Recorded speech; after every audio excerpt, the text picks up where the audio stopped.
Dr. Bouchonville, Dr. Singleton, welcome to New Mexico in Focus. Thank you. Thank you. I'll start with you, Dr. Bouchonville. I think a lot of viewers will be familiar by now with Project Echo. But for those who aren't, what exactly is it? And what were y'all focused on in the early years? Thank you, Jeff.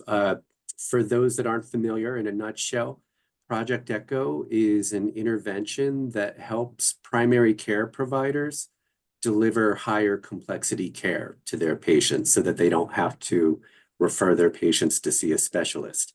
And the rationale for this is that there simply aren't enough specialists, especially in rural communities like New Mexico. Gotcha. What was some of that early work focused on? I know you all kind of made a name for yourselves early on in hepatitis C interventions. We did. Thank you, Jeff. So about 20 years ago, our director and founder, Dr. Sanjeev Arora, who's a liver specialist, he developed the model of this intervention to support the primary care workforce around delivering hepatitis C treatment.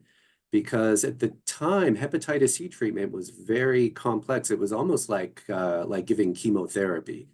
To the point that really no primary care clinicians were delivering that kind of care. Only liver specialists were delivering that care. But just like many other specialties, there were not enough liver specialists, and people were having to wait many months and having to travel many miles, many hours to see a liver specialist. And for many people, they didn't have that kind of time. Hepatitis C is a potentially life-threatening condition. So Dr. Arora started this intervention, and it's basically a type of telehealth, but instead of patients being on the other end connecting with a specialist, you have these virtual communities of practice where a network of rural primary care clinicians are joining specialists virtually every week, and they're presenting their patients over the network. All the identity is protected. And the idea is that over time, everyone on the network becomes more expert. And so he shared his experience. He published it in the New England Journal of Medicine, showing that rural people in New Mexico with hepatitis C, that they did just as well as those patients that were seen in his own clinic at the referral center at UNM. Dr. Singleton, you were a beneficiary of some of those Project Echo protocols. Can you talk about your experience with using the model?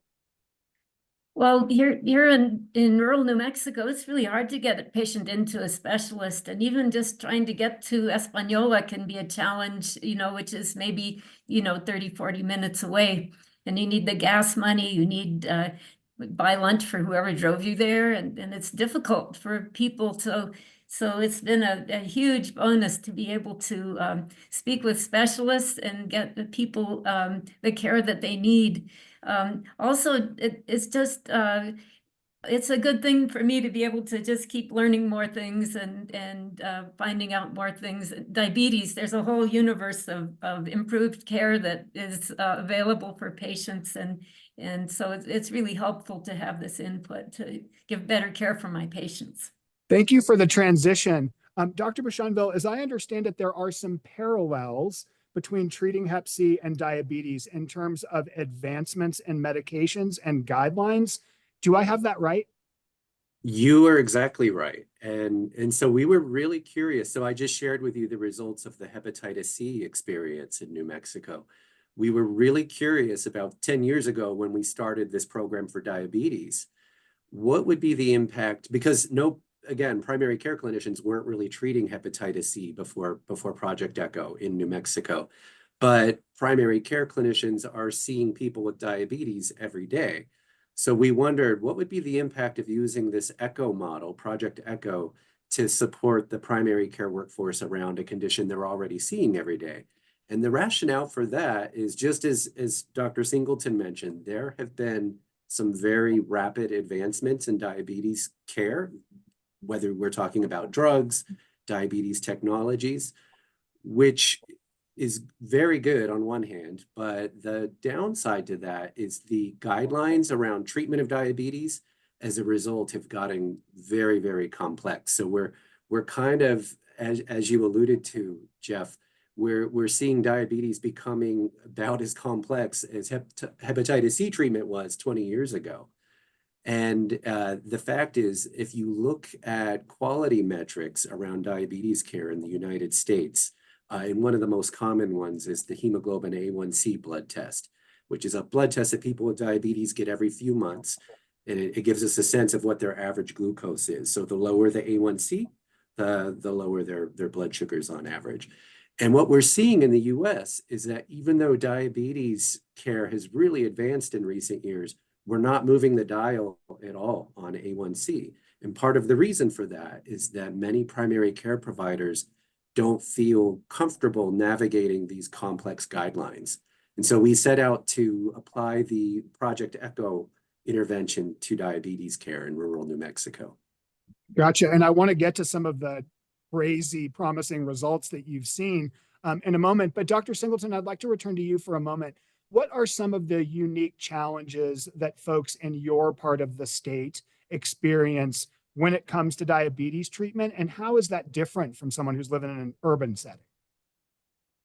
So that's a good point. Communication is a big issue. I've worked with some patients even just to call in if they need a refill, or if they changed pharmacies. So people will go, oh, I have an appointment in 3 weeks. I just won't use my insulin until then. And so just training even on these basic things can be a challenge. And so we'll call and check on them and try to make sure that they get everything they need and give years of refills. And the transportation is a big issue, trying to get somewhere to actually see a specialist. We do some virtual medicine, and some of the endocrinologists do too, but it still can take 6 months, 9 months before you even get in. I had a patient who was offered a visit for next August at one of the specialty clinics. And so those are the bigger things. Another thing that isn't specific to rural New Mexico, quite often insurance companies don't want to okay the use of some of these medicines for if a family doctor like me is prescribing. But if we say, oh, this was recommended by the endocrinologist, we're more likely to get cooperation. And so we can help our patients better that way too. The clout of the specialist. That's right. Dr. Bouchonville, let's get to that study that we spoke about earlier. It was published earlier this year. It found that on average, the nearly 900 patients of the ECHO trained providers reduced their A1C levels by 1.2%. Now, that might not sound like much to folks who aren't familiar with diabetes, but how does a decrease of 1.2% make an impact on a patient's life? Great question, Jeff. Thank you. And we were very excited to find that A1C improved so robustly in these rural people with diabetes that were being treated by ECHO trained providers like Dr. Singleton. And just for some context, when we're talking about A1C, we're not talking about a scale that goes like from 0 to 100. We're talking more like 0 to 10, more or less. So an A1C that would be goal would be an A1C of 7%. And so an A1C lowering of over 1% is remarkable. And actually, there's strong evidence showing that for every 1% that you lower the A1C, that you prevent the complications of diabetes. You cut the risk by 40%. So every 1% A1C lowering is very, very impactful.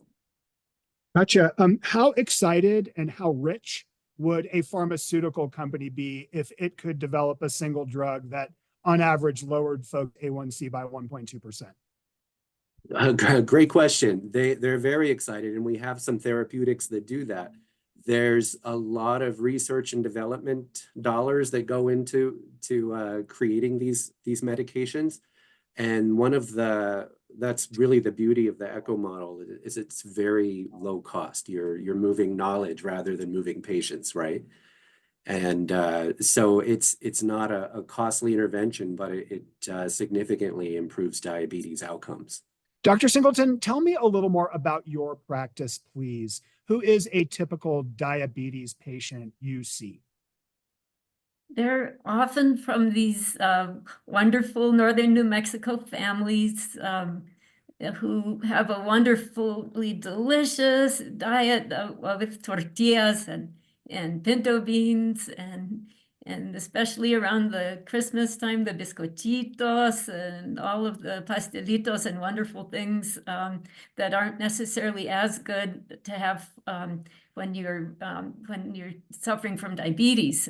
And so diet education is a big thing. You don't want to have to give up the whole soul of your culture for health, but you can work around things and work with portion control and things like that. So I certainly enjoy the benefits of being with these people who deliver fresh vegetables from their garden to my clinic, and I just adore working with them.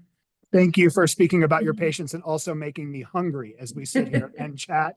I want to talk a little bit about the difference between primary care docs and specialists in the area of diabetes treatment. The study found about 90% of those living with diabetes are cared for by their primary care doc, partly due to a decline in diabetes specialists nationwide. Since 2000, there has been an increase in people diagnosed with type 2 diabetes. With an increased need for specialists, why are there now fewer medical professionals in that field? That is a great question, Jeff. This is a serious problem in New Mexico, and as you alluded to, it's a serious problem all over the U.S. There are not enough specialists. There aren't enough people going into endocrinology, the diabetes specialty, compared to the rapid increase in the rates of diabetes, which happens to affect New Mexicans more than other regions of the United States. So very high prevalence of diabetes in New Mexico. Another challenge in New Mexico is we're a very rural state. New Mexico is the 5th largest state in the US and very rural. And as diabetes therapeutics have really advanced in recent years, we're seeing a very worrisome trend across the country where rural people with diabetes are actually having more negative outcomes than their urban peers. So this is why an intervention like Project ECHO is so important in rural communities like New Mexico. Dr. Singleton, do you know other providers in your part of the state who are using the ECHO model? How has it changed the landscape of treatment for Hep C, diabetes, and other problems? So I've seen people who work in my area on the hepatitis C echoes and also on some of the addiction echoes. And those are the main thing. There is a large problem with addiction in this area, which also gets in the way of treating diabetes. And hepatitis C really raises sugar levels a lot. It's very hard to control diabetes, someone who has hepatitis C, and once it's treated, you see just a wonderful improvement. And so that's also one of the benefits of Project ECHO. But there's a few, not that many. I wish more would join. Maybe folks who see this might consider it. Dr. Bushonville, this summer, a legislative finance committee report found that healthcare workers were the top occupational need for our state. Just 7 of the state's 33 counties were at or above the benchmark of 8.5 primary care practitioners per 100,000 people. How is Project ECHO making sure that this model isn't asking too much from an already overworked workforce? That's a very serious challenge that you bring up. We don't have enough specialists, but also, as you just mentioned, we don't have enough primary care clinicians. So one thing that we've seen with our ECHO and with many other ECHO programs and other disease states besides diabetes is that primary care clinicians tuning into a weekly virtual session with their peers and with specialists on the network, they feel less isolated. It actually improves joy of work and has been shown to be a retention tool. People are, there's evidence that people are sticking in there because they're really enjoying what they're doing. I can tell you as an endocrinologist that these virtual sessions every week are the highlight of my week. It's not just specialists talking to primary care clinicians. It's truly an all teach, all learn type of model. I'm learning from dietitians. Dr. Singleton was just mentioning, like, how do you make dietary recommendations but preserve the local cultures that are so important for people with diabetes? So we learn from dietitians, we learn from social workers, behavioral health experts, people right on the front lines like Dr. Singleton. We learn how do we actually implement guidelines in resource-constrained environments. So I would say that to answer your question, Project ECHO is a tool to also improve joy of work and hopefully hang on to many of these primary care clinicians that are in so much need. Joy of work. Maybe you could do a Project ECHO for the journalism industry. Dr. Bushonville, Dr. Singleton, thank you so much for spending a little time with us. Thanks for having us. My pleasure. Thank you so much.